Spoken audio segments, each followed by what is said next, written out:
What's up, everybody, and welcome to a brand new episode of Game Time here on the Game Time Sports Channel. Thanks so much for joining us. I'm the Outlaw John Rocha, joined as always by the man who was down and now is back up here after the Week 15 scores. Winston, cry, Eagles, cry on the way to lose victory. Dude, we know who the better bird is now. We got that answer. Everybody's talking about it. Eagles eat Seahawks. Bullshit. Wow. That is just nom nom nom. Just ate all of Jalen Hurts is just little eggs. Just nom nom nom. I'll take that interception. Nom nom. I'll take that one too. Get the fuck up out of here. Let's go. You feeling sick? How you feeling after this red zone interception? Woof. Yeah, you're right. It was a interesting game last night. A lot of back and forth. We're definitely going to talk about it and how it affects the playoff picture because it seemed to be clear and then it wasn't clear afterwards, and now it's even more muddier at the top and in the middle there. So a lot to talk about on the NFC side of things and the AFC side of things. We got so much to jump into here in this episode. Thanks so much for joining us. Sorry about the earlier start time, but I've got to get to a dentist appointment, and nowadays once you book an appointment 6 months in advance, they don't like to move it, so I had to keep it where it was. So I appreciate you all joining us early on here today. Remember, the Streamlabs are open, so send in your support. You see it above our heads there. It's in the description of the video and pinned in the chat. So send in your love today as we're getting close to Christmas. But Winston, let's jump into it. Let's not waste any time here, man. I know we got 25 people, but we got to get into it. And the first game we got to talk about is your Cowboys here, man. What a rough situation for them there in Orchard Park, New York. Getting beat, trampled really by the Buffalo Bills here, 31-10. James Cook finished with 179 yards rushing, 221 yards total from scrimmage, and scored on an 18-yard catch and a 24-yard run. Did a somersault into the end zone there in the rain and snapped the Cowboys' 5-game winning streak. Look, dude, all week, everybody was, including us, were talking about the Cowboys. They turned the corner. They looked for real. They were ready to go. They had smashed the Eagles. They had taken control of the NFC East, maybe putting a bit of pressure on the 49ers for that number one seed in the NFC. And then, wow, did they crash back down to earth here after with Prescott going 21 of 34 for only 134 yards with an interception and giving up a lot of long time possession here on the defense, being unable to stop Buffalo. So what are your thoughts for both of these teams coming out of this game? Well, I mean, one, I would expect the Bills to play as hard as they played, because if they do not actually win out, they're not making the playoffs. And they told that over and over again. So who needed this game more? The Buffalo Bills. True. Now, I would have expected more out of the Cowboys to put up a bigger fight than this. And it re-aggravates or it reinvigorates, and which is not good because it's not a good thing. But the only team I am afraid of, because I think if we played the Bills again, like if we saw them in the Super Bowl, I think we could win. Because I think that we learn a lot from these types of losses. But the only team that I am truly scared of, and based upon the model in which we saw the Bills play here, is the 49ers. I do not believe that we can beat the 49ers at this point after watching this game. And I understand that these are different teams, but they specifically went with a 49ers game plan here because they didn't beat us. Josh Allen did nothing. Nope. He was on the sideline in essence in this game, watching everybody else. He did absolutely nothing. Right. What he did was he gave that ball to James Cook, and they shoved the ball down our throat. Yeah, man. And that is something that like seriously worries me. And on top of that, the defense they decided to play with specifically, and this just goes to show our true weakness in that particular case is if you have to play a very physical defense. The Bills defense hasn't been that way most of the season, but they realized they probably went and studied some Niners tape and was like, how did they get in their ass? Yeah. They probably watched the Cardinals game and said, how did we get in their ass? Because the Eagles game, again, I still make the argument that loss, we outplayed them that whole game, but we just didn't have enough to get over the hump. You mean earlier in the year, in the first Eagles game? Yes. And the proof of that is that then when we played them again, we beat the brakes off them. Yeah. And there's also something that then worries me about how we can be this inconsistent on the road. That also makes me very nervous too. Yeah. I was going to bring that up because 2 out of the next 3 games you've got here are on the road, Winston. Right. So yeah, this is going to be a rough situation. So it's not great. I don't love that. But all that being said, I think that it made it that much harder for Dak to win the MVP. If we're just looking at regular season markers, it doesn't mean he can't still potentially do it, but he would have to play complete lights out and just dominate. Yeah. Completely dominate. We were talking like 375 and 4 touchdowns, kind of like what he was doing on that stretch every single game. No turnovers whatsoever. Like wins that even if they're come from, like, you need at least one come from behind victory on top of that too. So like maybe against the Dolphins this week, if they get off to a hot start, that Dak just leads the charge to show like, nah, I ain't dealing with this shit. You know what I'm saying? Yeah, no, like absolutely. At this particular point, the favorite looks like some people would say Brock Purdy because it's still a quarterback's award. True. Sadly, but I don't think so. I truly believe that it would be between Christian McCaffrey and Trent Williams. I still had Tyreek on the list until he missed this game. He's not going to pass 2,000 yards now. He would have to have like 200 or 300 yards per game going forward for that to work. So I think the biggest disappointment that I have on this game is not necessarily that we lost this, because there was always a possibility. The Bills still have the DNA of a good team. They just completely lost their way, which you could say the same thing about the Eagles. They have the DNA of a good team. There's a lot of talent, but something is missing there right now for them. And we'll talk about that in a second. But for the Bills, they seem to have kind of found themselves, and they know they have to keep their foot on they are already in the playoffs. This is win or go home for them the rest of the way. And so because of that, I'm not surprised that they came ready to just fight. Yeah. And they beat the shit out of us. Yeah, it was pretty surprising to see. I mean, because you look at the numbers here, when you look at the offensives, I mean, the Dallas Cowboys were held to just a field goal for 57 minutes out of this 60-minute game. That is kind of insane, to be honest with you. And they've been, as you said, they've been 7-0 at home. They've outscored opponents 279 to 108 points. But on the road, they are 3-4 after this loss and been outscored only 156 to 152. So they've been this is a bit of an anomaly in terms of the points here.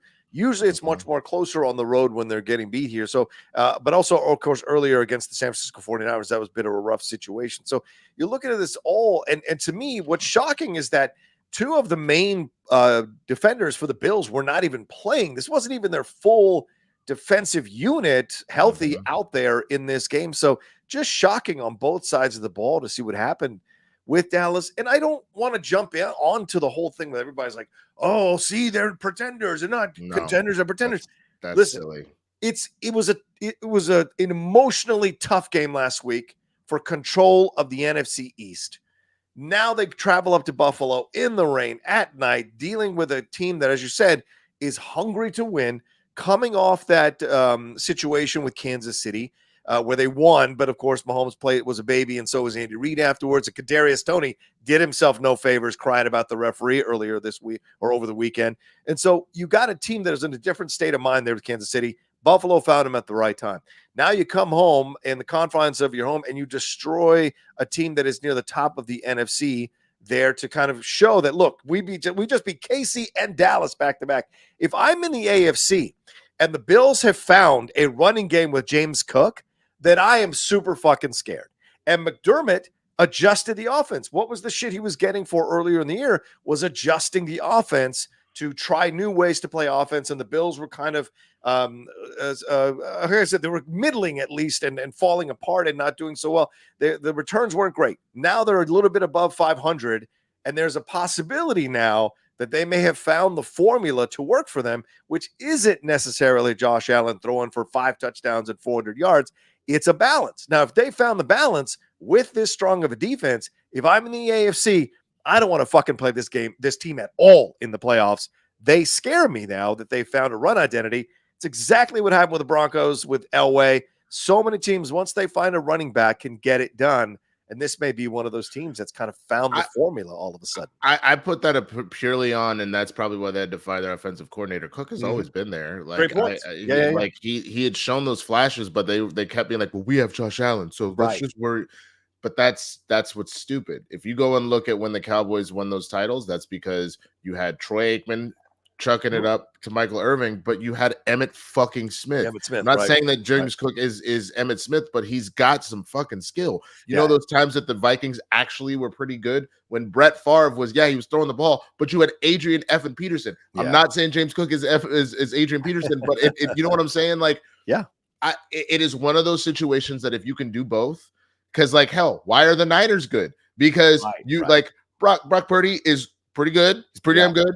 And he's got those great that receiving core, but you have Christian effing McCaffrey. If you have that balance, you can't deal with everything at once. Because if you just have a running game, you stack the box. And if you're just airing it out, then you make sure you've got some really solid coverage on those receivers. You don't have to worry about their little middling 2 to 3 yard running back. So now that the Bills have figured out a balanced identity, and I want to see it in a game where you end up with Cook getting a solid like 115, 120, and Allen going like 250 in the air. If you can pull something off like that, holy shit, you're in trouble. And that's the problem where the Chiefs have found issues right now is that you don't. Yes, you have Patrick Mahomes, and he can make magic happen, but the only real threat through the air is Travis Kelce. You throw a triple coverage on him, and then Pacheco, unfortunately, has been hurt, and McKinnon and who's the other backup? Clyde Edwards-Helaire. Yeah. They don't. Pacheco is definitely the two of them make up one Pacheco. I would take Pacheco all day over the both of them. There's a reason why their backs 2 and 3. You know what I'm saying? So like. Oh Lord, it's just there's a lot going on here. But to answer this question, like obviously, am I worried about the Dolphins? Only in the sense that you're talking about a team with a winning record. If Tyreek Hill gets back on the field, Tyreek Hill is obviously a monster. He is an MVP candidate. He's fallen pretty far here. So there's a lot going on there. But I am not worried about the Dolphins. I'm just aware of the threat. You know what I'm saying? Like I genuinely believe that we've got that one handled. It's also Christmas, so I'm not out here in the streets. Like I was a good boy this year. All right, I already got my coal in the form of a broken leg, so enough of that shit. But all that being said, that doesn't mean I don't see the threat. That is still very much a threat. So we will see what happens. This is going to be interesting for Dallas because you've got the Dolphins in Miami. Now this is going to be interesting because. Both teams 10-4, both teams trying to get that number one spot in their respective conferences, and both teams dealing with not a strong record on the road in Dallas, and with Miami, not a strong record beating teams with winning records. So this is going to be a very fascinating game to watch on Christmas Eve for sure. And then after that, you go back home and you take on the Lions, who might be battling for that top spot in the NFC, the NFC overall. As well with the 49ers. They're only a game behind. They're tied with you all right now at 10-4. And then you've got my frisky fucking Commanders in Washington. Dude, rivalry games, and there is nothing Washington would love more than to spoil Dallas winning the division. But see, I would make the argument. Crazy 3 games you got. I hear you, but I would make the argument that the Giants are going to have way more fun embarrassing the Eagles that are like not sure of themselves. Tommy DeVito. Just out here, like, hey, look, I got an offer you can't refuse. We're gonna go have you sleeping with the fishes. He got refused this weekend, that's for sure. We'll see what happens because the Saints kicked the shit out of DeVito and knocked him out of the game, for God's sakes. If you remember that brutal hit from over the weekend. And speaking of DeVito, hey, don't raise your fucking appearance fees. What's wrong with you? I don't know if you saw this, Winston, but a New Jersey pizzeria went on social media to say they canceled their meet and greet with Tommy DeVito that they had set up at their pizzeria in New Jersey. And they're claiming it's because Tommy DeVito's agent, who we saw in quite a spectacular outfit on the sidelines there, raised his appearance fee from $10,000 to $20,000. And the pizzeria place was like, screw you. We don't need you here anymore, Tommy. So you got to. Don't get too big for your fucking britches, is all I'm saying. But here's the thing, though. I do not blame him. Go get your bag because they paid Daniel Jones a lot of money. So sure, but not ride the this, pizzeria. ride this out while you get as much money as you can, bro, because it's not going to be too long before you come back down to earth. So you better get that right there. That's what I would expect from a Tommy DeVito. He literally is like, I got to get this money right now. I got to get it right now. Come on, I'm collecting. Yeah, the envelope's a little light. I need an extra 10. It's a little light. I gotta get it while I can get it. What am I, an asshole? what am I, an asshole? 2 slices, Sal. All right. Anyway, so we'll see what happens. I think Buffalo. By the way, Buffalo. This didn't clinch the playoffs for Buffalo. They're still in 9th place in the AFC. Point. That's my point. It is crazy right now. They have to win out. Yeah, and when you are that desperate, it take like again. They still have the DNA. They still have the personnel of a good team. Yeah, but this meant significantly more for them than it did for us. It doesn't mean I expected us to do better. I said that before. That's not an excuse to play that poorly. However, I'm not surprised because again, we're already in the playoffs. Worst case scenario. Yeah. If we end up as the 7th seed, we have clinched the playoffs. Well, I would not want to. Yeah, you're in the playoffs. You and the 49ers and the Eagles are all in the playoffs in the NFC. So that's the other part. It doesn't mean that there isn't pride to play for. This is Dak's only chance I think he'll probably ever at getting an MVP. So you gotta fucking go for it. This is the only chance that you really want, knowing how good we are at home games. You really want to win the division. So you need to clinch the division title. Yeah. So there is a lot on the line. But as far as the big picture, the big picture is we've made the playoffs, so I'm not surprised. Right. And there are stumbling blocks for these other teams. San Francisco has the Ravens next, which could be a very interesting game. Then they're at the Commanders, which I'm sure they're going to kill us. And then they're at LA. LA has always played San Francisco tough, so it is not a walkthrough in any way, shape, or form. Detroit goes to the Vikings. That'll be a win, but then they might be battling you guys for a possible inside track for the number 1 seed, and then they welcome the Vikings at home. Dude, I guarantee you that the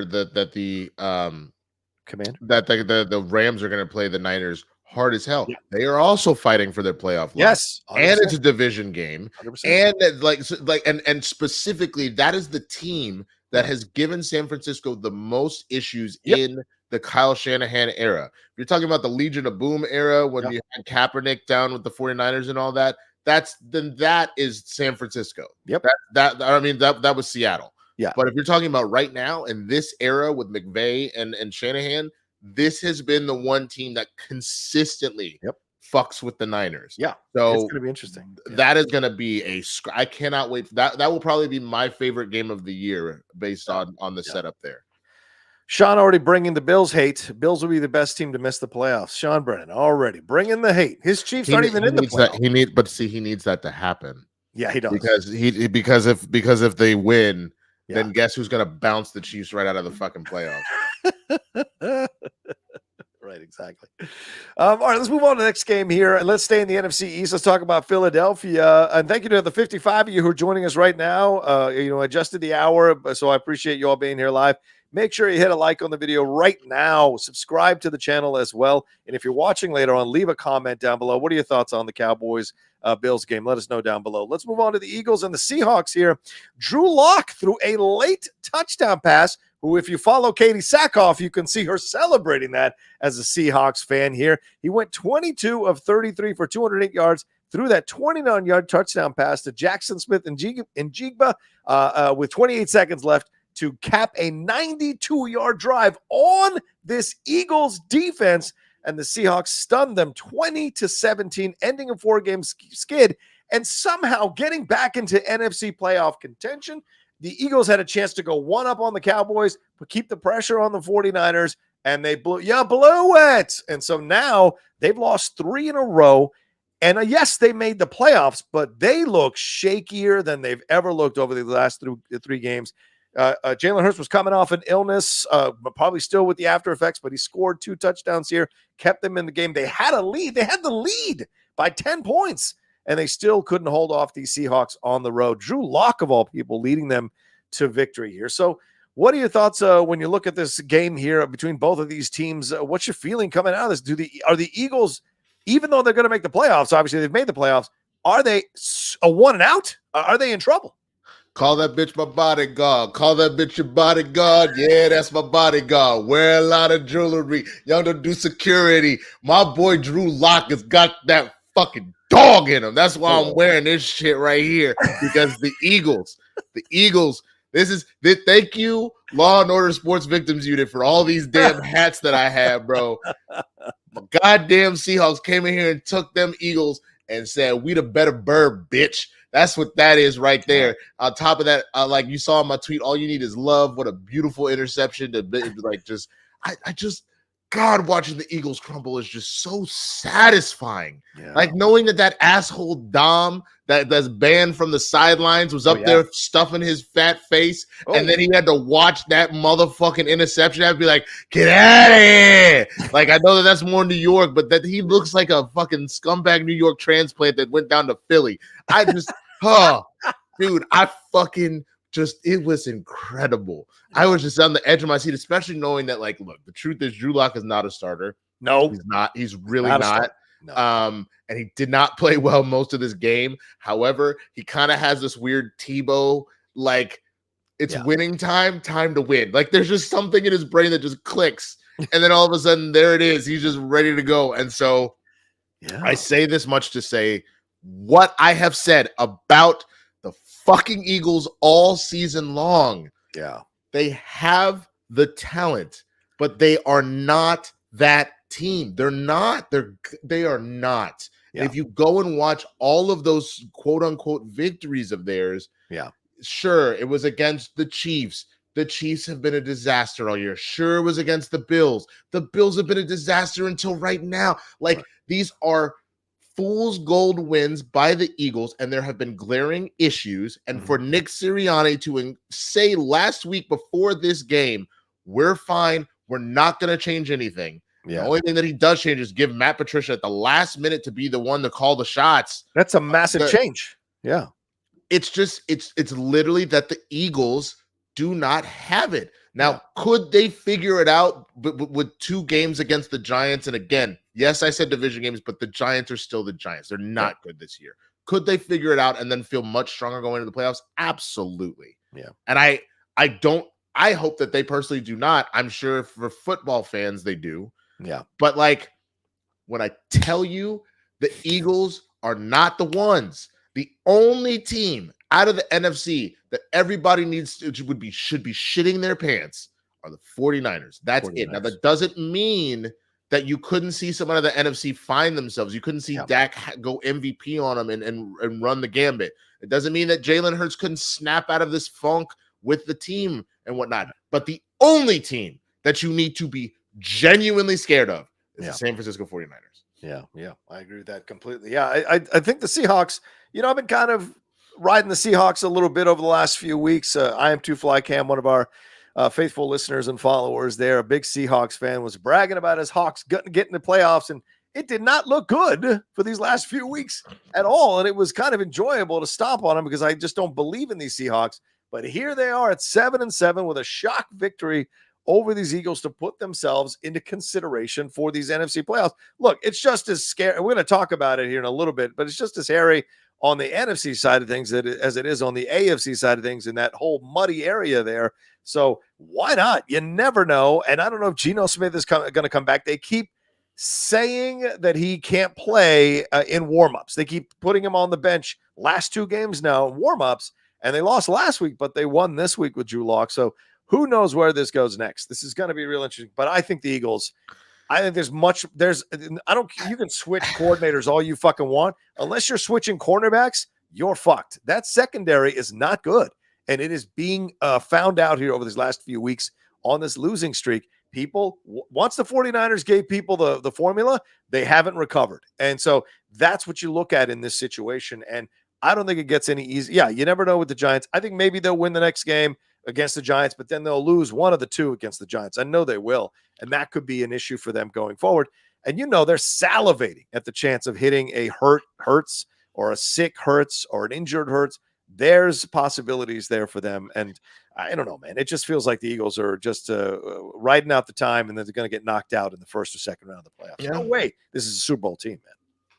No, absolutely not. And to that point, man, I see Sean over here. Chiefs been a disaster. 9-5, number 3 seed, gonna win the division for the 8th straight year. Jesus, Winston, not you too. Okay, if you really want to play this game with me, because I have given you all the benefit of the doubt, being a dynasty with Andy Reid and with Patrick Mahomes. Let's walk through. Let's go ahead and do it a little bit early. Let's do a season recap for the Kansas City Chiefs. Why don't we? Okay. So you start off by losing to the Lions, which we can't really decide if they're good or not because they're bobbling back and forth about do we want the division, do we not want the division? Yeah. Same record as us, same record as the Eagles, but the Lions genuinely can't decide if they actually want to do this or not. They're probably gonna, but they went from being someone scary to someone like, ooh, are you just a better version of the Eagles? What's happening right now? Wait, are you going to take this long for each of the opponents? No. But you beat the Jaguars. Yeah. Okay. Congratulations. What did he fucking do? You beat the Bears. Yeah, you should beat the fucking Bears. You beat the Aaron Rodgers Jets by a field goal. Zach Wilson was throwing the football. And you needed a phantom holding call, or you need a non-call on a holding thing to allow Patrick Mahomes on the last drive to run down there. Yeah. You need a fucking cookie? Like, come on now. Yeah. The Vikings have not been good. What? Come on. And that was when Kirk Cousins was balling his ass off, bro. You had to get fucking like before this motherfucker got hurt. Then you beat the Broncos. Cool. Right. For the first one. After that, you beat the Chargers. Cool. What have the Chargers done this year? Yeah. Then you got beat by the Broncos. Now that Russell Wilson and Sean Payton have figured their shit out. Yeah. So what does that say about you? Then you beat the Dolphins. Again, the Dolphins are kind of flip-flopping about, like a dolphin, whether or not they're going to go and take the shits. But in Germany. Exactly. Yeah. In Germany on top of that. So people were tired and shit. Their sleep schedule was all fucked up. Then you lost to the Eagles. Yep. The Eagles. We already talked about that. The Eagles are not good. Okay. Then you beat the Raiders. I would expect you to. Then you lost to Jordan Love and the Packers. Love. That right now aren't even in the fucking playoffs. Yeah. Okay. And then you lost to the Bills. Yeah. The Bills that you could have eliminated from the playoffs right then and there. And you said, nah, I want to see you again. Please slap me around. And then we come and slap me around in the playoffs. And then you beat the fucking Patriots. Who cares? Bill Belichick ain't going to have a job in a couple weeks. And we got rid of Ezekiel Elliott. I love that man. He's amazing, but he ain't Ezekiel Elliott no more. So what the fuck you want, okay? I told you ain't got no goddamn receivers. Your defense is incredible, but Patrick Mahomes and Travis Kelce can't do the shit by their motherfucking self. Step off my shit, nigga. Sorry. There we go. And they've got the Raiders next. Who knows? I mean, the Raiders just hung 63 points on those Chargers. Could they have figured out something offensively to handle the Chiefs? We shall see. That Raiders defense is no joke. So this could be an interesting game now as a bit of a revenge game. And then they've got the Bengals, who look reborn under Browning here as their quarterback. So that's going to be a tough game. And then they're at the Chargers. I think that's a victory. So that's a layup, bro. Yeah, exactly. If you lose that game, I'm gonna laugh so hard when y'all lose week 1 of the playoffs. No shit. So the next 2 games are going to be a real battle for these Chiefs. But Sean's out of here crowing about how the Cowboys don't have a signature win. What's your signature win here? Is your signature win the Dolphins in Germany? Is that your signature win? Because that is not a signature win in any way, shape, or form to a team that can't beat a team with winning record with a winning record. I just love that he tried to say to me.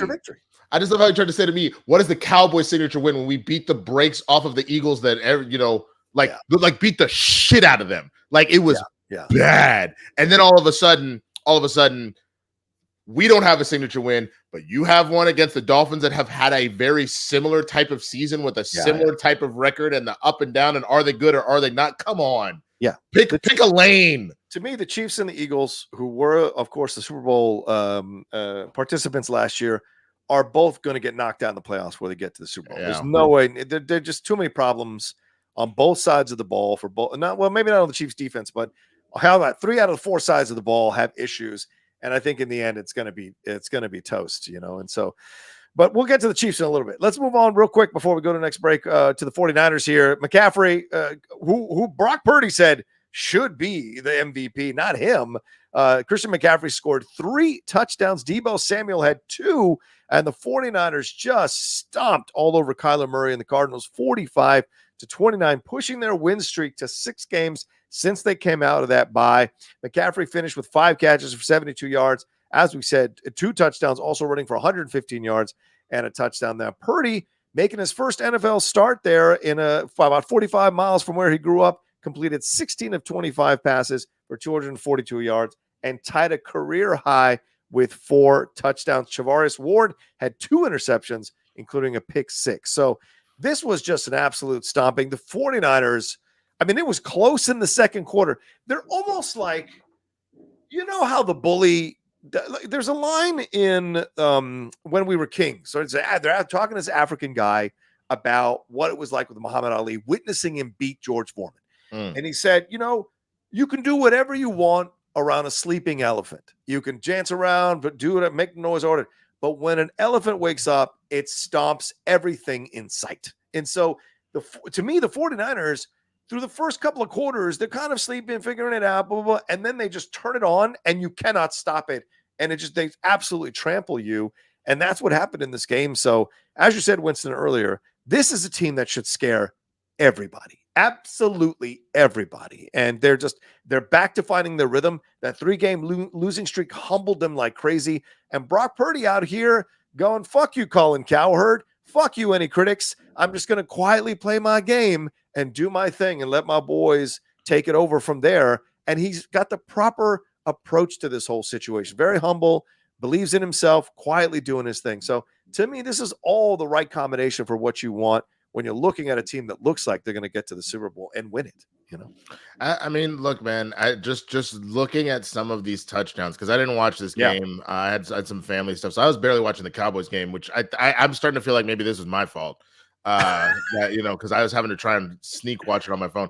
But like, I'm looking at what is this? The Christian McCaffrey touchdown where Brock Purdy had to circle outside the pocket. Yep. And then threw it to McCaffrey. McCaffrey fell over. McCaffrey had enough time to get up and still run it in, bro. Like that wide open, dude. Yeah. It's just, you know what I'm saying? So like it is one of those things that people we spent the whole first half of the season saying there were no great teams. Right.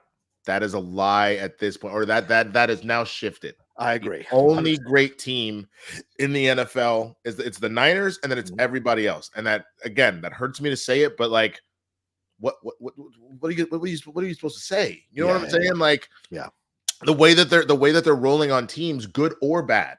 Yeah, they're doing it to everybody. Yeah, you know what I'm saying? And so yes, you did have that 3-game skid. You were dealing with injuries. You were dealing with Brock Purdy he just technically completed his rookie year in the course of this season, because he had only had X amount of games coming into the season. So he hadn't played a full season yet. So that's going to be the young growing pains that are going to happen anyway. Yeah. You had so much working against him in those 3 weeks. I think we all wanted it to be, they're also fraudulent. They can get got, and they can get got, but they're not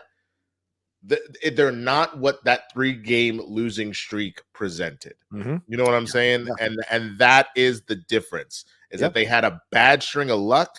You just got to pray that bad string of luck hits in the playoffs again, but I doubt it. Not the DNA for these kids is insane. They are embarrassing people. It is unsettling to watch how well they're playing, because the defense is destroyed. It isn't just the offense. You know what I'm saying? Like, the Chiefs could get away over the last few years with an incredible offense, ingenious in the way they were play calling the last few years, and a middling to good defense.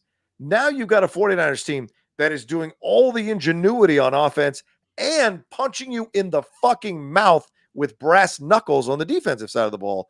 And that's a hell of a combination that is difficult to stop, you know. And Brock Purdy, for all the complaints about him, man, listen, I mean, watch, somebody just sent this in the chat. They said, watch him with his family. Let's watch this video here and watch his eyes just as he's about to leave the camera here. This is his family taking a picture with a big smile, dorky dude, right here. Thanks. I'm glad I'm starting. Yeah, I'm going to kill motherfuckers. You see the thing at the end? The end is what you need to watch. He immediately drops the smile, and it's game time. He knows what the fuck is up. Look at that face. That's a killer. Okay, so Brock Purdy, that is the man who is going to take care of business. I'm telling you right now, scares the shit out of me, for God's sakes. You don't catch him running off with Taylor Swift. I'm just saying. All right, listen.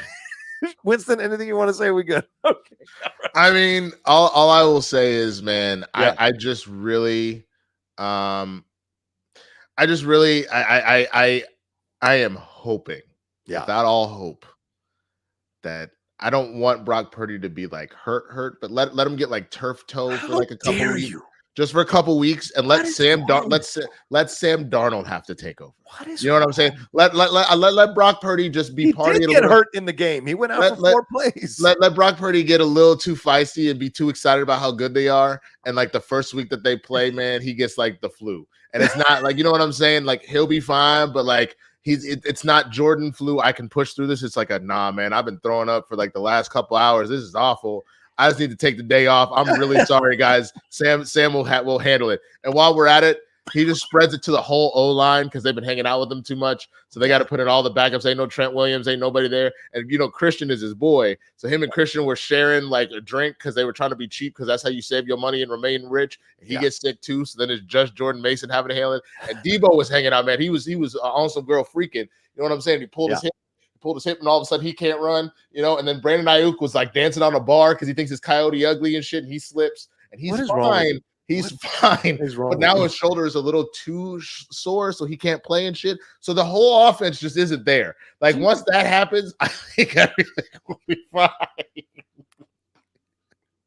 Don't you have any pride in your team that you can beat them straight up? You don't need injuries. You should not need injuries. All right, well, let's take a quick break on that note, and we'll be back here to answer some of your Streamlabs and jump into the rest of the games right after this.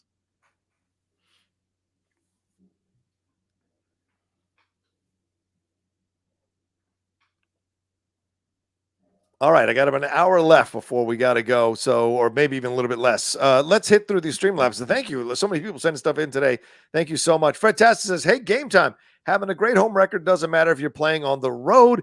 We, the Cowboys, struggle against the run, and San Fran can run. Yeah, no doubt. Also, the MVP race should be the last thing on Dak's mind. Troy Aikman has 0 MVPs and 3 Super Bowl rings. First things first, win, then the awards take care of themselves. Quick thought. Sure, but here's the thing. If Dak continued to play the way he was playing, he was going to win the MVP. And it's not necessarily because he's thinking, I want to win that trophy. Everybody wants to win the MVP of the league that says you're essentially the best player in the game. But the only way the Cowboys will win a Super Bowl is if Dak is playing at an MVP level. So 100%. To that point, I would want him to go ahead and win it because then that is only going to solidify in his mind, I'm that guy. I'm that dude. You know what I'm saying? So I hear what you're saying. That don't put yourself above the team, but there is something that would do for his confidence, and that is something that we need him to be doing in order to actually pull this off. Yeah, fair point. Doug Developer says, when I see my shitty Jets, I think of Rocky's speech about how hard you can get hit and keep moving forward. Bengals and Browns lose their starting quarterbacks and other starters, but keep winning while Saleh makes injury excuses. He needs to be fired. It's a fair point. Zach Wilson came right back down to earth after everyone was kissing his ass the week before for how well he played. And Aaron Rodgers, now it's like, well, we'll see if he's going to come back. Now, he was making a big deal, making himself the spectacle because, God forbid, his team have any kind of attention. Aaron Rodgers had to make himself the center of a fucking attention because he's got such a gaping hole, a Grand Canyon-sized hole of low self-esteem. He's got to make himself the fucking spotlight.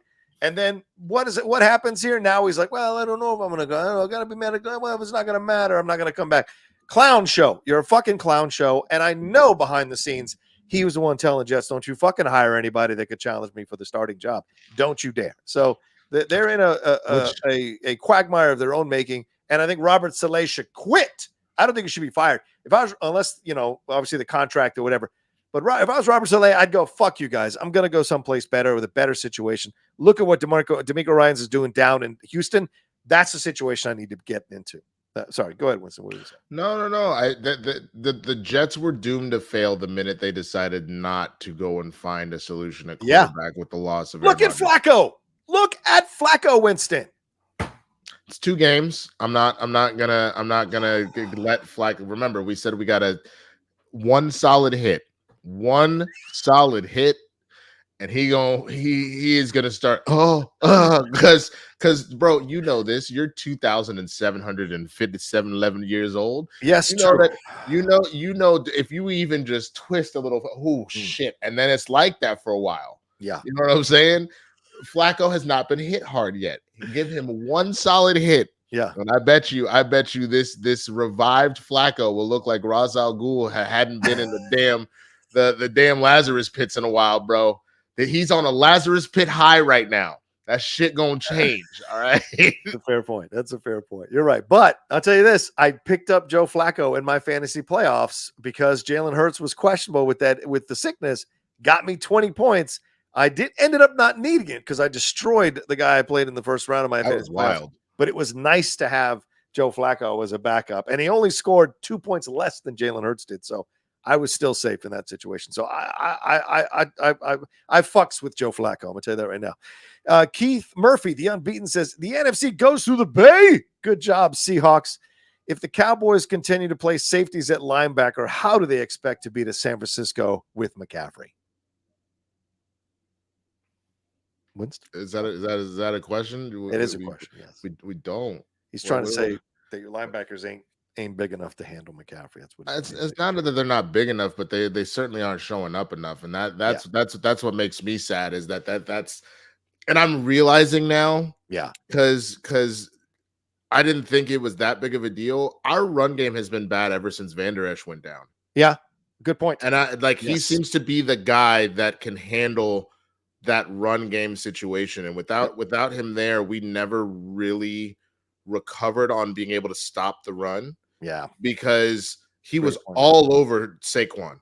Those first few games, and like regardless of what you think about the Giants, they still have Saquon effing Barkley. Yeah, and there were moments where Saquon showed himself to be Saquon in those games, but for the most part, Van Der Esch had him on lock. And Micah is obviously extremely good. Yeah, but it is very clear what he's very good at is attacking the line and getting to the quarterback. He's not.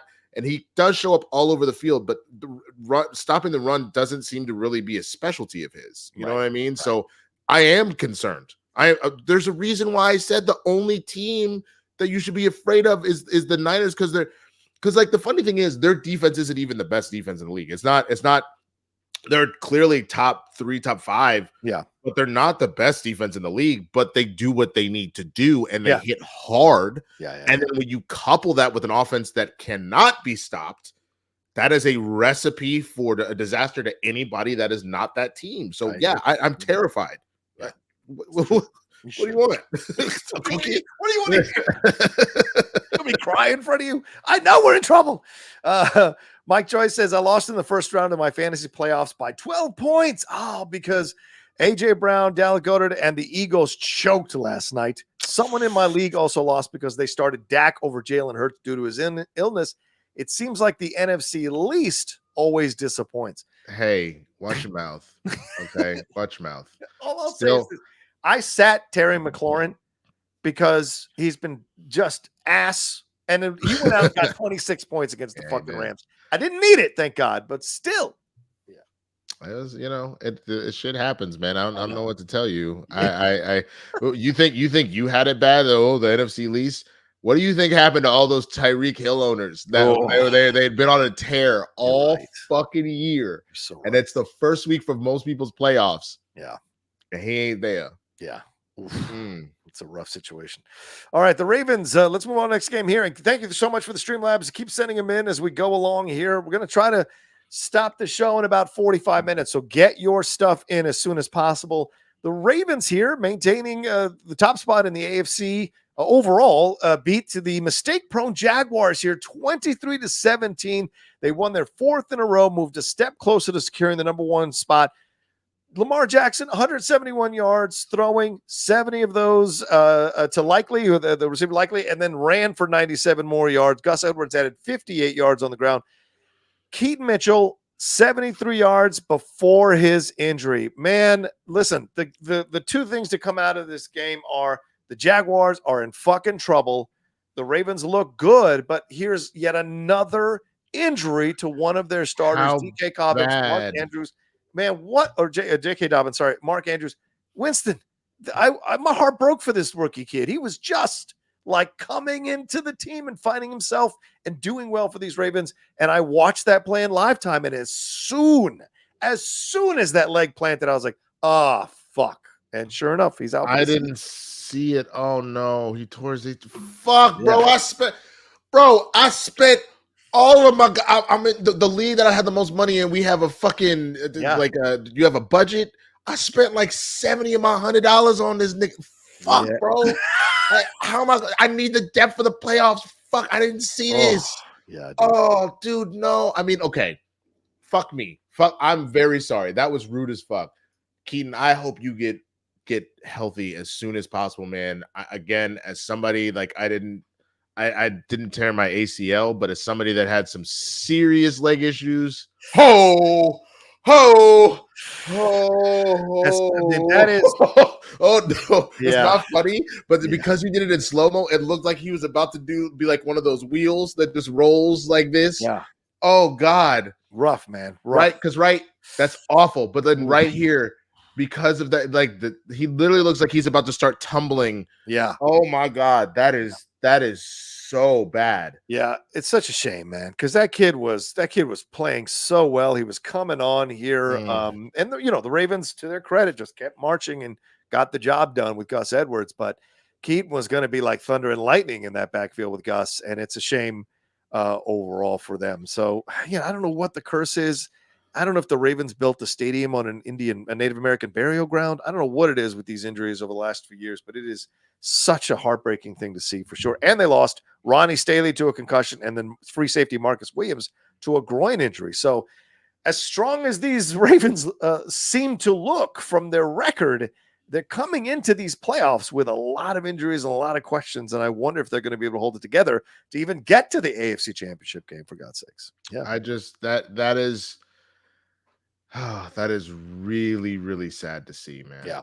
That is you and now I'm starting to have the same. I mean, obviously it's a freak accident, but now I'm starting to have the same feelings that I had last year about what the fuck was San Francisco doing that they kept breaking all their goddamn quarterbacks. Yeah. Now all of a sudden, like this is what the second or third running back that Baltimore has broken at one point or another. Like fuck, man. J.K. Dobbins. That's what I'm saying. Yeah, exactly. And last year as well with J.K. So it's just a fucking heartbreaking thing overall.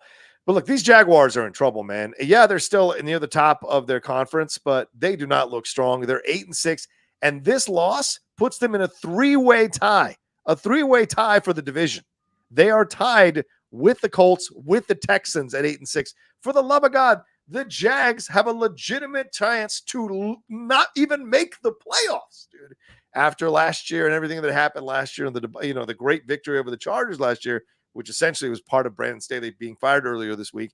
But good God Almighty, what are we going to do with these Jaguars? Brandon McManus, who I thankfully dropped last week for Matt Gay because I had a feeling these Jaguars weren't doing well. He missed 2 field goals in the game here, and Lawrence fumbled twice, once on the 18-yard line and once on the 5. So this is just this is a team that's mentally not well, and at some point, you got to start looking at Trevor Lawrence, man. Doug Peterson is a good coach. As a Super Bowl winning coach, man, if you're not getting the best out of Trevor Lawrence, it might be time in the next – if this happens again next season, it might be time to start looking, bro.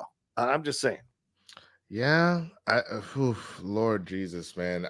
He's still very good. Like I'm trying to – unless they had a pick for this very elite quarterback class that's coming out of the college – why would you walk away from him? Like he's better than a vast majority of the quarterbacks in the league. It's just the mistakes, though, bro. What he reminds me of, to be honest with you, he kind of reminds me of Dak in that he's putting up crazy numbers and has in his opening seasons here, but then something happens and it's like, bro, come on. Yeah, you know what I'm saying? Like Trevor Lawrence is still that guy, bro.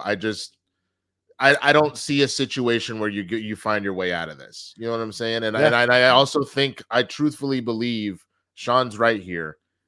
I think he's playing through that ankle injury and not making it as big of a deal as it is. But we saw how he was walking off that field. We saw how it was stepped on. I think he's playing through it because I also think I thought that the Jalen Hurts love was a lot last year because it really felt more that like the rest of his team was rallying around him like that. Yeah. But I think Jalen Hurts is playing injured this year. I think that they're hiding that and he's just powering through it and it's having an effect. Yeah, that's a fair point, man.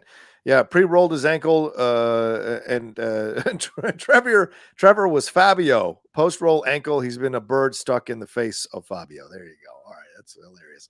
All right, let's move on to these Chiefs, the Sean Brennan portion of the show here. They beat the Patriots ho-hum 27-17 to thrill Taylor Swift, who was there in person.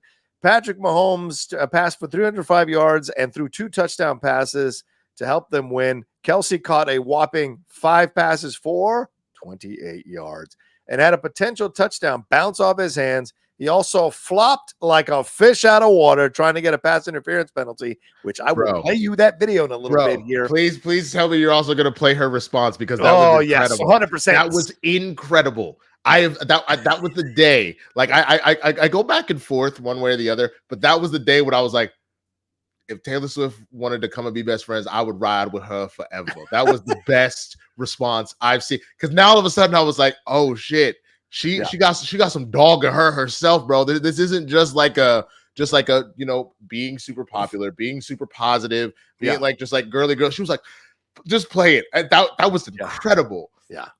Clyde Edwards-Hilaire, who I almost picked up. God damn it. He ran for 101 yards from scrimmage, leaped to the back of the end zone to bring down a high Mahomes touchdown pass as well. And the Chiefs now have a 2-game lead on the Broncos, who shit the bed against the Lions, which we're going to talk about here in just a second. Bailey Zapp, who was sitting in for Mac Jones or subbing in for Mac Jones, 23 of 31. That's not bad for 180 yards, though. And the Patriots lost for the 6th time, 7 games. And this might be the last, the second to last home game of Bill Belichick there in New England. It seems all signs are pointing that way. So I don't know that you take much out of this game. I mean, a little concerned that the Chiefs gave up 17 points to these hapless Patriots. But in the end, they got the job done, and I guess that's what matters. They got the victory here. But they didn't impress me in any way, shape, or form in this game. The problems are all still there on offense. The Patriots just suck. Yeah, they're not good. Yeah. Well, let's bring that up here. Let's take a look at this video, and let's see what we got here. All right, let's take a look at this thing. Flop King Travis Kelce here. Look at it. I think Travis has been hanging out in Europe too long. It's like Vlade Divac disease. Look at it. I think he's been playing football. Look at him. Oh, mama, help me. Mama, help me. And here's Taylor. What the fuck? No, it shouldn't even do that. You see that and see that. I'm not gonna let you do that to Taylor. Okay, absolutely not. That's some real shit. That's your girl be like, what the fuck? Like she said that shit and she was baritone for the first time in her whole life, bro. You could see it in her face. Oh. She was ready to cut a nigga. She was so ready. She was like, what the fuck? Like, bro. That's my dog. That Taylor, my girl, that was fucking fire. I have never had more respect for her in my entire life. That was what the fuck? Like, bro, that's that Philly shit in her right there. That's that dog. What's wrong with you? Kristen must have rocked your world after that Seahawks game. Let's take a look. Let's take a look. Travis Kelce. I borrowed JFK back and to the left. Back and to the left. He flopped the shit out of it. He flopped the shit, bro. Like I'm telling you right now, if he's serious about an acting career after this, he's gonna have to do a lot better than that because that ain't it. I'm gonna tell you what that is right there. That was right there. Because like again, she just supporting her man, so she gets all the credit in the world. But Travis, that my nigga right there. He clearly, now that he's famous, has been hanging out with LeBron James. That's what that was. That looked like a LeBron. Oh my god! You know how he does. Hilarious. And on top of that, don't get the fuck out of here with it. That was a shove. Play it one more time because you know who actually did the shoving. Sean, you're a fool. Travis pushed up on dude first. The dude said, "Bitch!" Literally, he put hands on him first. He put his hands out to push him. Play it one more time. Watch this. Travis pushes him first because he's trying to push him off to get the play. That's exactly what that was. Yeah, here's the stupid shit. If he stays upright, he catches that ball. If he just stays upright, that's a touchdown. Bro, he literally went to push 27 first. Get the right there. No. Look, he's literally putting his hands up to push him away. There, pushing right there. pushing him away. And he then, once he realized, ooh, maybe I can make this work for me. Yeah. As soon as he put his hands on him, mama, help me, mama. Bro, that was 1,000% a LeBron James performance. Okay. I hope to God Jason rides his ass on the podcast for that fucking shit. Come on, you got to be honest in football. Look, I hear you about Taylor, but to me, this is someone who's never watched football reacting like this. No. When someone has fucked up, I'm not and so you know. No, but see, you said your piece. Let me say my piece. Go ahead, I'm saying that I'm no dad, I'm no Brad, and I'm no Chad. I'm just a guy who doesn't appreciate this kind of stuff, constantly panning to the person. They don't pan to anybody else's wives, but they pan to her constantly, and it's just getting annoying. And I heard that I read that the reports are that Al Michaels called this out in the NFL podcast the last few weeks on NBC when they had the Chiefs, and that's the reason NBC removed him from calling playoff games this season. That is fucked up. If you are punishing one of the foundational pillars of NFL broadcasting for some tourist like Taylor Swift, who's going to be in and out of the NFL as soon as she breaks up with Kelsey. That is nonsense. Why are you so rude? Sean, now I get it. First of all, why would you wish for them to break up? They are so happy. I'm not wishing for them to break up. No. You just said once they break up. I'm not saying I'm not saying a wish. What is wrong with you? Let them live. Second of all, you say that they don't show people's parents. You know how often they showed Steph Curry's mama, bro? Oh, well, because everybody they were constantly showing Steph Curry's mama.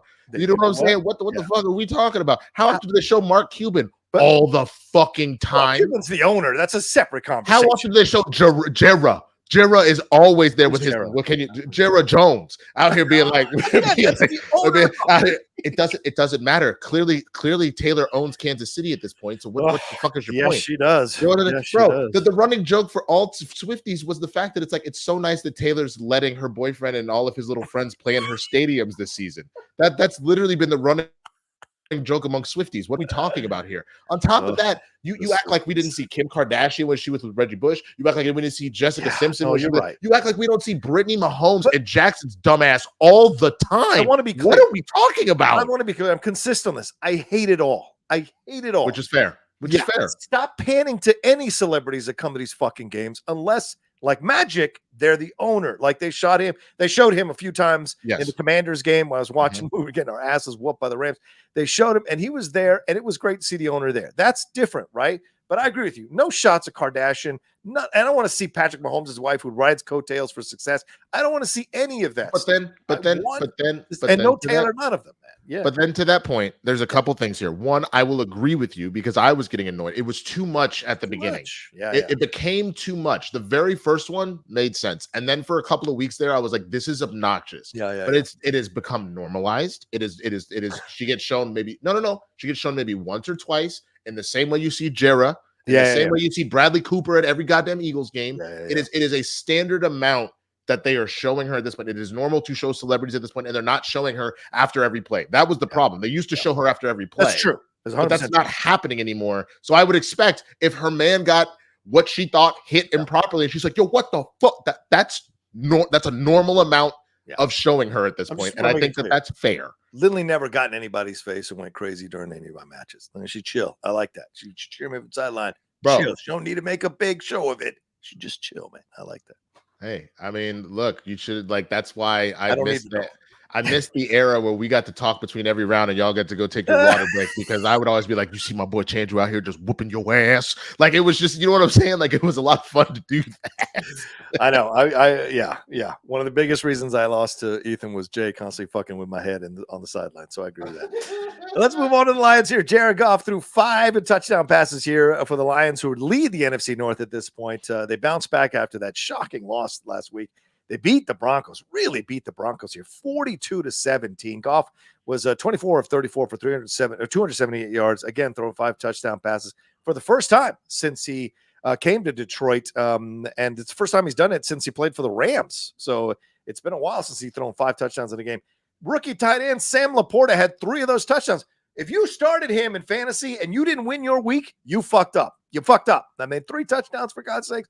That's insane. But Here's the shocking part of all. I don't know if you saw this video, the video there, Winston, but Sean Payton yelling at Russell Wilson on the sidelines after a penalty was called that brought back a touchdown and could have kept the game a little bit close.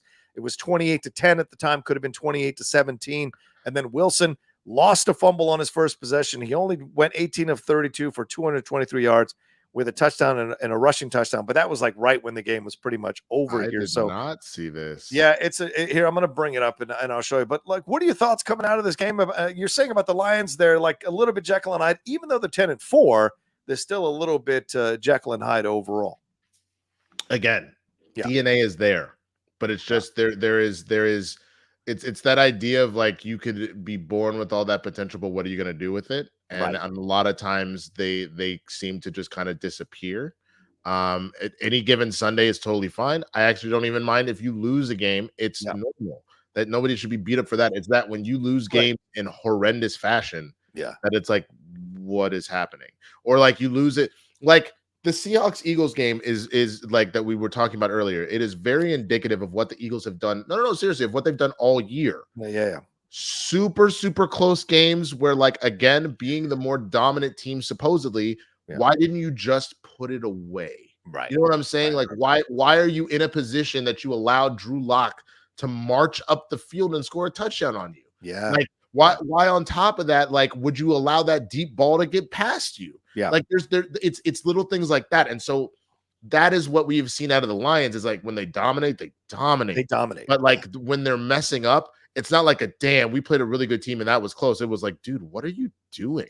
Yeah, that's my concern with them in the playoffs. Winston, you're absolutely right, because shit gets tight in the playoffs. They might win the first round because it's going to be in Detroit. If they win out and win the division, it'll be the first time they host a playoff game in years. So that would be great. By the way, real quick shout out. If you guys haven't watched the new documentary on Barry Sanders, it's on Prime Video. Highly, highly, highly recommend y'all watch that shit. It is a damn good 90-minute documentary on Barry Sanders to help you remember why he was such an incredible talent, why the Lions fans still miss Barry Sanders and everything like that. But yeah, the concern here is playing on the road, playing in tight games. This is what I haven't seen the Lions necessarily convince me that they're at that level yet to do, and it's going to be curious. But they did find a hell of a running back combination now with Jahmyr Gibbs and David Montgomery just banging away on the line, which gives Jared Goff a little more time to do the things he needs to do. If Goff can limit the mistakes and they can rely on this running game in certain critical moments, and they've got a strong defense, this is going to be an interesting Lions team going into the playoffs. Dude, for sure. Where did Laporta come from out of nowhere? Because I feel like I heard nothing about him until rookie tight end out of Iowa, bro. It literally, but if I'm not mistaken, I feel like he has only been relevant in the last 2 games, where all of a sudden he exploded. But I feel like he hasn't really been a thing until now. Yeah. Let me see. 5 catches this time around, 6 targets, 3 touchdowns. Last game, 2 targets, 2 catches, 6 targets. He really showed up against New Orleans. 9 catches, 9 targets, 140 yards, and 1 touchdown. 5 catches against the Packers for a touchdown and only 47 yards. 3 catches against the Bears on November 19th for only 18 yards. So kind of slowly coming around Laporta. Maybe he's figured out the game and they're figuring out how to use him better in certain situations. But the Broncos now, man, look, Sean, I know I don't like to give credit to Sean for much, but he's asking you here, are the Broncos still making that AFC championship game? Winston, looking at the situation now, where they're at after this loss. What are your thoughts here? I said if they make the playoffs, they would. Yeah. If you go back and watch the tape, I specifically said if they make it to the playoffs, that I believe they would make it to the AFC championship game. But if they're not, if they're going to do this, they're not even going to make the playoffs, in which case then that whole bet that I even made, I specifically said I would take that bet if they make it. Yeah. This is not indicative of them potentially making it if they're playing like that. Yeah, that's true. That's true. Let's take a quick break. We're going to get to the rest of the games and finish out the show here. And we'll be right back right after this.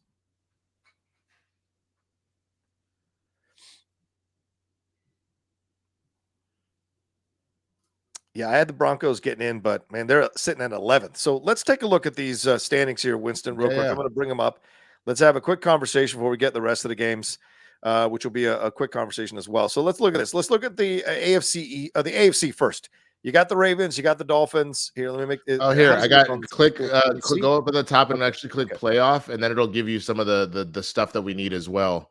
Yeah, right. Here we go. It'll give you the stipulations as well. Yeah, let me get closer to zoom. Let me zoom in because I got to do these things. There we go. Okay, so you got the Ravens here at the top of the conference. There, 11-3. Then the Dolphins right behind at 10-4. Kansas City Chiefs 9-5, somehow still in the mix there at 9-5 in third. Then the Jaguars at 8-6. Of course, tied with two other teams in their division for the top of the division there. The Browns at 9-5. Flacco, 2 games now. They've won 2 games in a row, 9-5. All of a sudden, people talk about the Browns as a possible sneaky Super Bowl contender. Oh, my God. The Eagles at 8-6 and the Colts at 8-6. So right now, that's the playoffs, right now. Below them, you've got the Texans still trying to maybe make things happen after David Mills led them to a victory yesterday. And C.J. Stroud coming off the concussion. The Buffalo Bills now look reborn. The Steelers are pretty much in a free fall. The Broncos, I don't know how they react to this. And that's pretty much it because I don't think the Raiders got any shot here. So what do you think is going to happen here in the AFC in terms of the playoffs for these last few spots, bro? Well, let's see. The Broncos have have you seen the Broncos remaining schedule? Let's take a look. It's Texans, which would be a hell of a game. No. That's the Browns. Oh, so I said the Broncos. Oh, Broncos. Oh, because there's no reason they can't make the playoffs based off of what the remaining schedule is, bro. You went Stephen A. There's no reason. Patriots, Chargers, and at the Raiders. Although the Raiders play them tough. The Raiders are divisional game. But the Patriots and the Chargers are what you have to get through first. True. Come on. That's 2 wins, and then your last one is a scrap with the Raiders. So that being said, let's say that they lose that last one against the Raiders. That makes them 9-7. Yeah. Can you bring the Browns schedule back up real quick? Yeah, the Browns at 9-5 right now themselves. Oh, sorry, what's going on here? Sometimes it goes that way. Here we go. They got the Texans at the Texans. Then they have the Jets come to their house at home, and then they go on the road to Cincinnati, possibly playing for a spot in the playoffs for both of them, depending on how the schedules go, or the games go in Cincinnati. So that's tough. That's a tough schedule, bro. 2 out of 3. That is a tough schedule, but they got the defense to hold it down. Like the Jets, that's an easy win unless Aaron Rodgers is like, I'm coming back. That week, if he wants to come back on the 28th, I mean, shit, who knows? But who knows what he'll look like? One and done.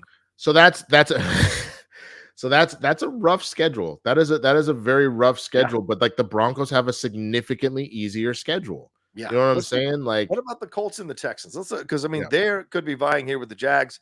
They're at the Falcons. That's probably a victory, even though Tyler Heineke is starting.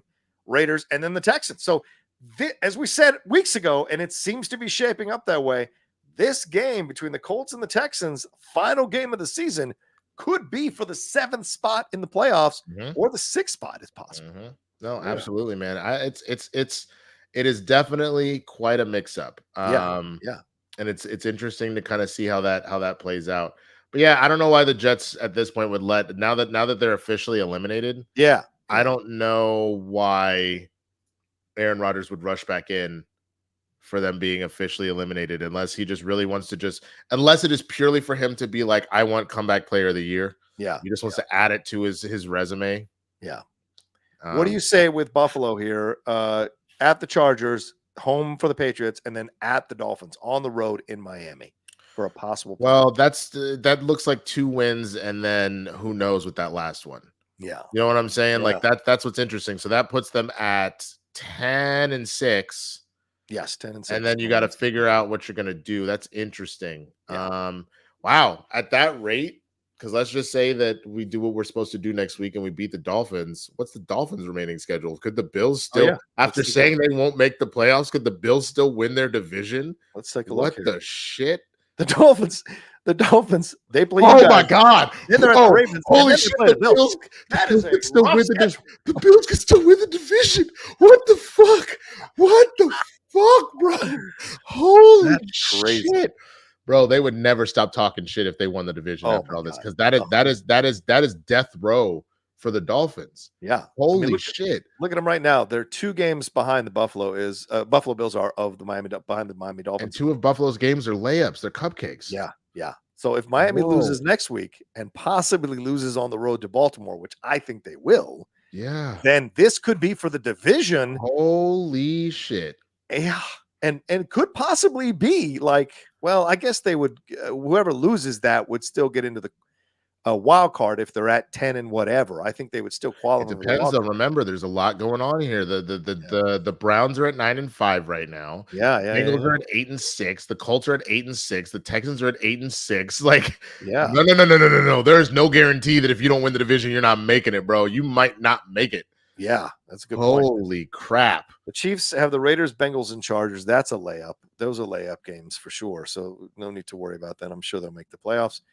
So this is going to be interesting. What about the Texans? Who do the Texans have left? Because they might be vying to sneak into these playoffs as well. Let me go back to the main schedule. Here we go. The playoff standings here for the Texans. They have the Browns, which is going to be a tough game, the Titans, and the Colts. So, yeah, this is going to be real interesting if they can handle their business before they meet these Colts in Indianapolis. So, oh, boy. Is it Minshew mania or is it CJ Stroud? We shall see. Yeah, go ahead. What were you saying? No. That's it. That's just going to be wild. And the NFC, we already know that this is kind of all over the place. Like, yes, you have 3 teams already that have solidified the playoffs because you only have one team in the AFC. That's wild. The Chiefs could, in theory, still miss the playoffs technically. They're not going to, but they could. You know, that's crazy. But, like, you've got the Niners, Cowboys, and Eagles with it all locked up.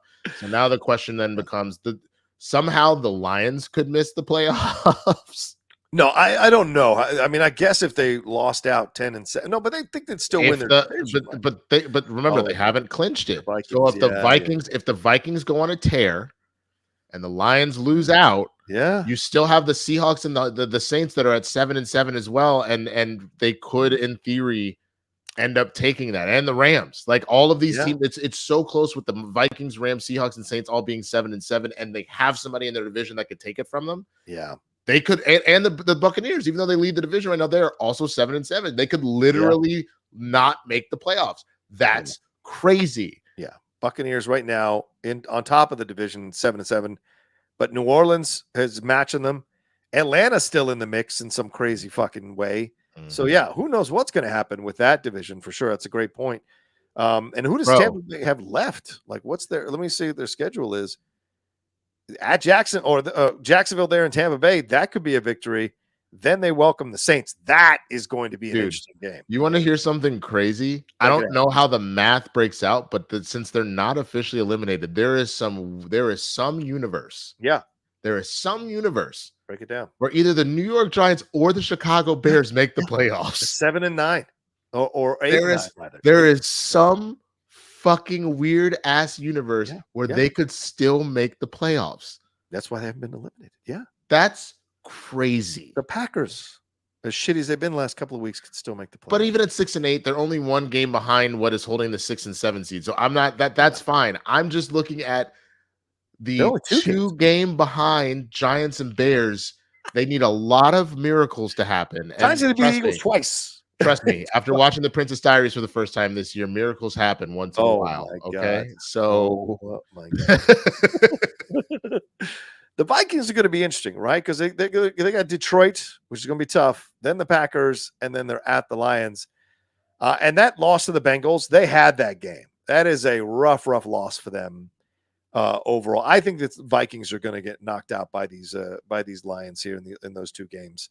So I don't think we're going to see them in the playoffs. The Rams, though, dude, if the Rams sneak in, that is not who the 49ers want to see in the playoffs. Is not the Rams. And they can beat the Saints, Giants, and possibly upset the 49ers, especially if the 49ers have already clinched the number 1 seed. They're not going to play their starters. Bro, I'm going to tell you this right now.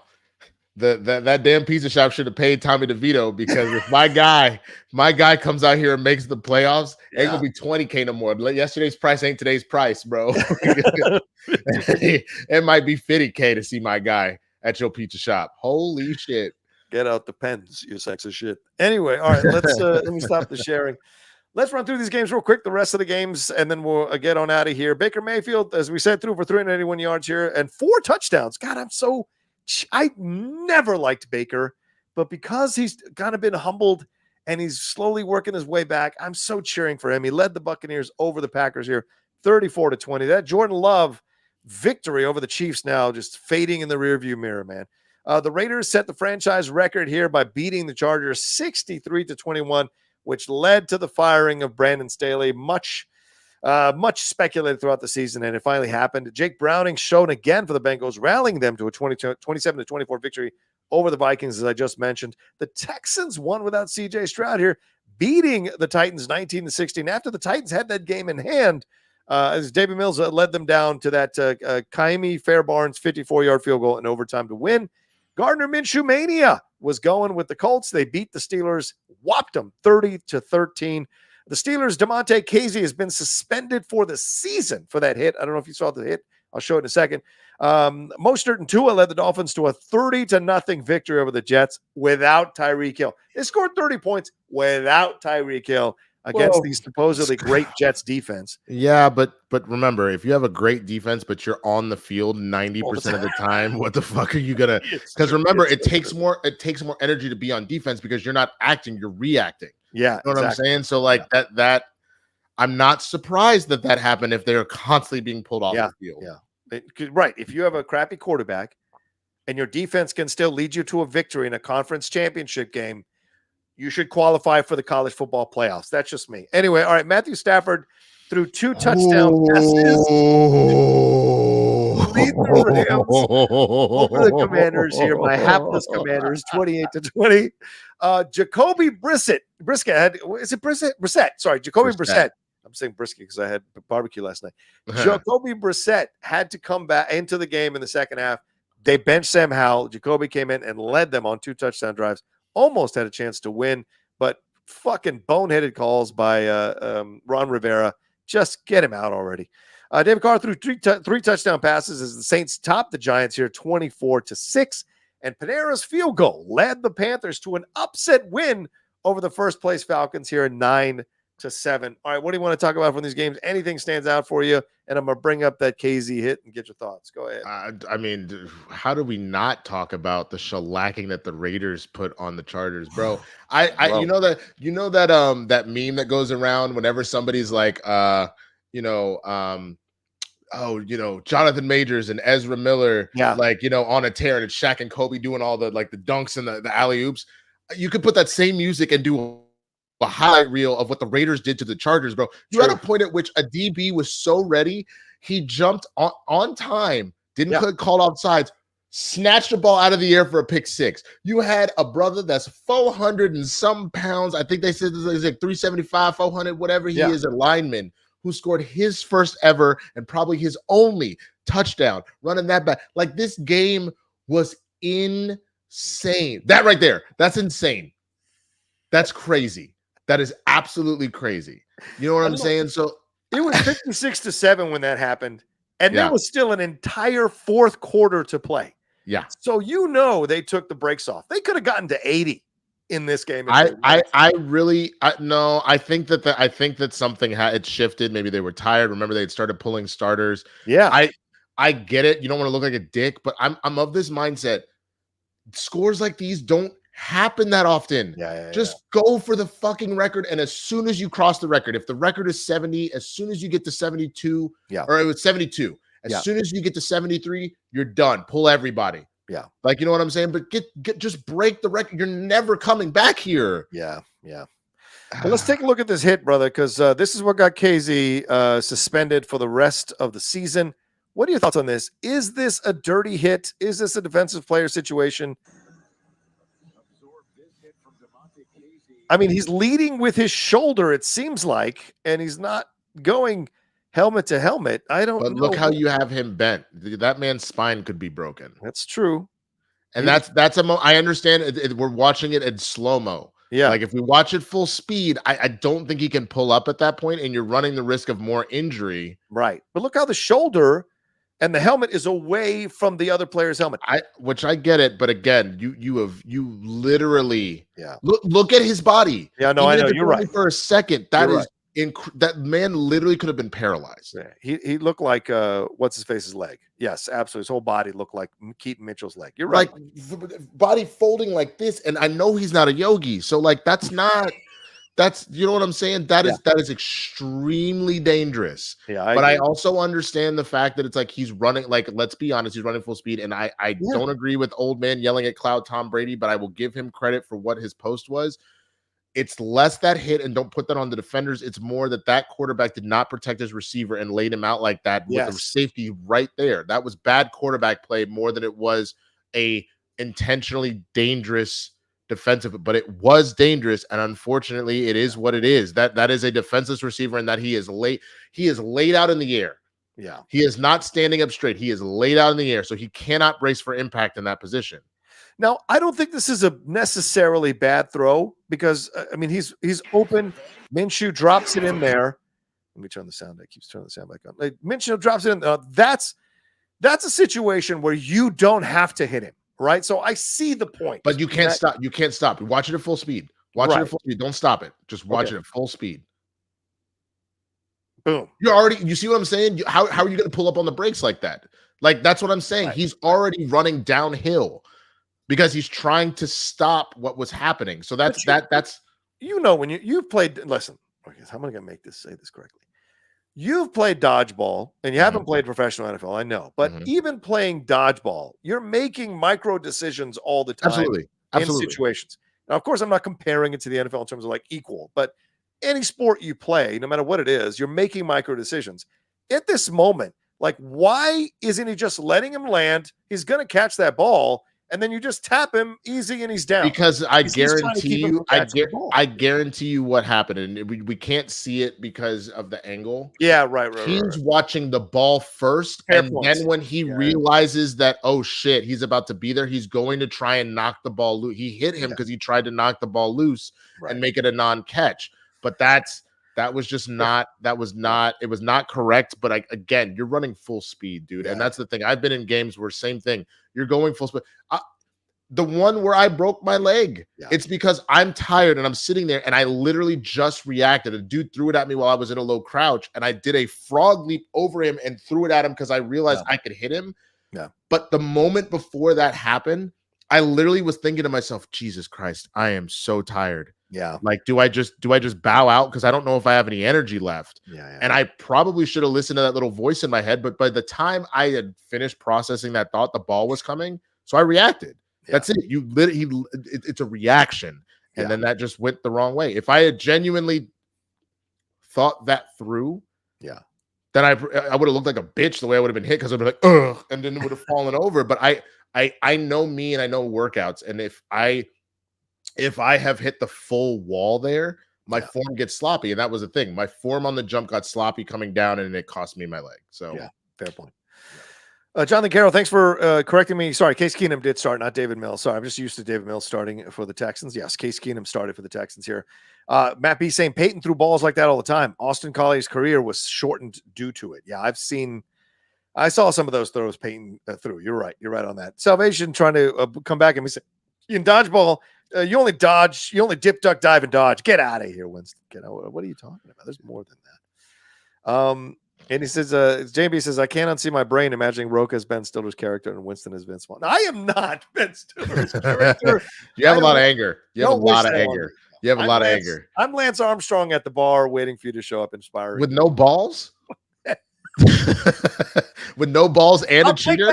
And a cheater? So no balls and you're a cheater. Damn. Okay. If that's what you want. I'll take that over Ben Stiller, where he ends up. I see you on what was it? It was Skills That Kill, I think was the black team that were all wearing velour suits and tracksuits and doing all sorts of whatever they were doing to march in.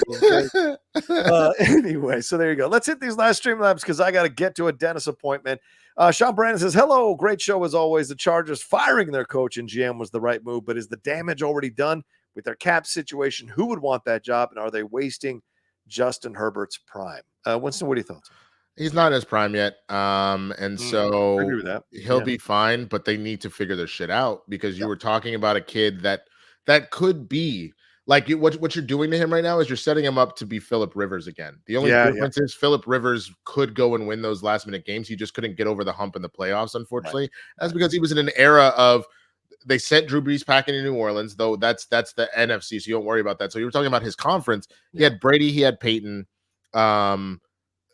two monsters that pretty much just dominated the whole time. And if they didn't, then Flacco would come in one year and do something, or Tebow would randomly be good for one playoff game there. You know what I'm saying? So it was just a rough field for him to be in that regard. But you're gonna make Herbert into Phillip Rivers all over again if you don't do something.